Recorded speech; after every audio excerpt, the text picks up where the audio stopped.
বলতে বাধ্য হচ্ছি, এখনকার তরুণ সমাজ ওই 2টা আড়াইটার দিকে ওই যে কার কার খেলা থাকে ওই খেলাগুলো দেখার জন্য ওঠে, তাহাজ্জুদ পড়ার জন্য উঠতে পারে না।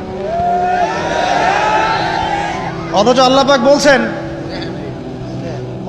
পাক বলছেন কি যে শেষ রাতে আল্লাহ পাক প্রথম আসমানে নেমে আসেন এবং আহ্বান করেন, কে আছো আমার কাছে কিছু চাইবে আমি দিব, কে আছো আমার কাছে রিজিক চাইবে দিব, কে আছো আমাকে ডাকবে আমি তোমার ডাকে সাড়া দিব, কে আছো আমার কাছে ক্ষমা চাইবে আমি তোকে ক্ষমা করে দিব। প্রিয় যুবক ভাইরা, আল্লাহকে মূল্যায়ন করতে শিখুন।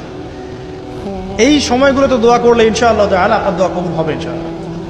সবচেয়ে ইম্পর্টেন্ট হচ্ছে একটা, যেটা আমরা প্রত্যেক দিন পড়ি, প্রায় 17 রাকাত নামাজ পড়ি আমরা, ফরজ নামাজ, শুধু ফরজ নামাজের কথাই বলছি। এখানে আপনি 34টা সেজদা করেন, 17 রাকাত ফরজ, 34টা সেজদা করেন। প্রত্যেক সেজদায় যদি একটা করে দোয়া করতে পারেন ইনশাআল্লাহ আল্লাহ আপনার দোয়া কবুল। দোয়া কবুল করার কিছু জায়গা বলে দিলাম, বেশি বেশি দোয়া করতে হবে।